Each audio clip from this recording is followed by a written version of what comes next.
All right, the Georgia Bulldogs with a tight 34-20 win over the Florida Gators tonight. This is Georgia's fourth win in a row over the Gators, and this was a tough one. Carson Beck had another just atrocious, I don't want to say atrocious game. He had 309 yards, 2 touchdowns, 3 more interceptions though. So let's call it an atrocious first half. He was awful. Georgia still wins the game by 14 points when their quarterback for the second week in a row throws 3 interceptions. They've got to clean it up. I don't know what is going on. Now, he did make some big throws late in the game. It was tied at 20 late in the fourth quarter, and when Georgia needed him most, I have to give him credit. He did make some big throws down the stretch. He hit Dom Lovett for a 10-yard touchdown that I think put them up 27-20. CJ Allen had a big interception, one of the craziest interceptions you'll see all year. They score another touchdown after that to get it to 34-20, but make no mistake, this game was close. It's closer than it should have been.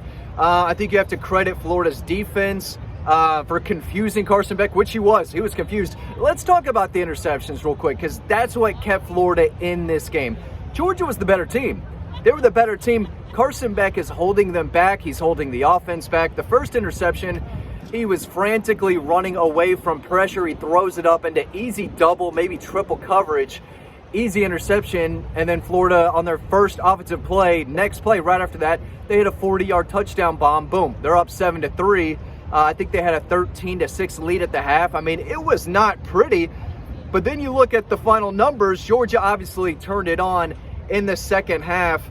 They had 400. I'm trying to look up the numbers here. They're not coming up as well as I'd like them to, but I believe they had 400 yards. Yeah, 443 total yards the Georgia offense had, 134 rushing yards, which was tough because they were beat up. Trevor Etienne had to leave the game. Obviously, Roderick Robinson, Branson Robinson, I haven't seen them, don't know when we're going to see them, but Nate Frazier was a difference maker in this game, one that they needed. He flashed. Cash Jones trucked a couple Gators for his touchdown on a catch out of the backfield that he made. He is a big part of this offense and a better player that people realize. All that guy does is play hard and make plays. Dwight Phillips Jr. Scored the final touchdown.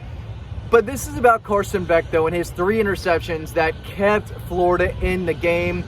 But still, even when he's not throwing interceptions, there's just bad balls that, whether he's throwing behind a guy, the communication just simply isn't there sometimes with guys like Arian Smith, who he's been playing with for 5 years now. They came in together in the 2020 class. He's not on the same page a lot of times, too many times, with Dylan Bell and Dom Lovett. The second interception was similar to, I believe, now instant reaction, right? Instant reaction. I could be wrong. I've got to go watch it again, right? But I think he just didn't see underneath defender in zone coverage. Just didn't see him. Thought he could throw it right through him, I guess. But very similar to the Alabama and I guess the Texas game. I'm wrapping it up. I'm wrapping it up. Part of the media. Yeah, I'm wrapping it up. Just quick video.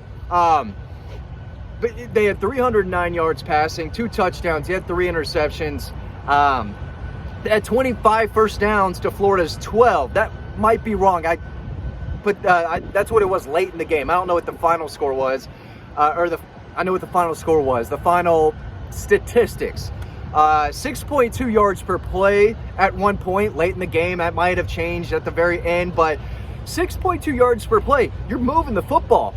Right, you're moving the chains, you're putting up points. And again, 34 points they put up. Almost all of it, I guess 28 of those points came in the second half. So they did turn it on. I think you do have to give some credit to Carson Beck's turnaround. I mean, there were people out here wanting to bench him, and part of me is thinking at some point you got to think about it, right? He was playing that bad. And I said this week, the only way Florida wins this game is if Georgia shoots themselves in the foot over and over. They turn the football over, and Carson Beck tries to do too much. And I think he's just pressing. He's seeing things that aren't there. He's confused. He's thinking while the play's going on instead of reacting. He's not as accurate as we've seen him in the past. I mean, this is not the Carson Beck we saw last year. And you can say there's no Brock Bowers, no Ladd McConkey. Yeah, I'll hear you out. He's still a veteran. He's still been playing way too much football to be making the mistakes that he's making. And the third one, he gets blasted, didn't read the blitz. That's on him. He gets blasted. Instead of just taking the sack, he throws the ball up in the air willy-nilly for anyone to catch it. That's on Carson Beck too. You can't make those mistakes. He was sacked a couple times. There were a couple balls batted at the line. A couple passes where guys were open. He didn't hit them. It just was not great. 25 for 40, 309, 2 touchdowns, 63% completion percentage. Dom Lovett led the team in receptions. He had 7 for 52 and a touchdown. Dylan Bell made some nice plays. The juggling catch that he made was one of the biggest plays of the game at that point. But Nate Frazier led the way, running the ball, 19 carries, 82 yards, 1 touchdown. Of course, Trevor Etienne went out. I think Micah Morris was out for a while. He came back in. Oscar Delp got dinged up a little bit. Almost done. Almost done. Defensively, C.J. Allen with the big interception. He also led the team in tackles with 8. Chaz Chambliss had 2.5 sacks. The Chaz Chambliss haters are quiet out there. I thought he played really, really well. Nazir Stackhouse, half a sack. Michael Williams, half a sack. Damon Wilson with a big sack. I thought K.J. Bolden played really well when he was out there. Raylan Wilson was making a lot of plays. So defensively, as a group, I did think they played really hard. They gave up the field goal right before the first half. That was not ideal. They let Florida score a game-tying touchdown to go 20-20 late in the fourth quarter. That wasn't ideal, but they still played hard, aggressive. The Gators couldn't get anything going. Throwing the ball, DJ Lagway got hurt. Hope he's okay. I don't know the extent.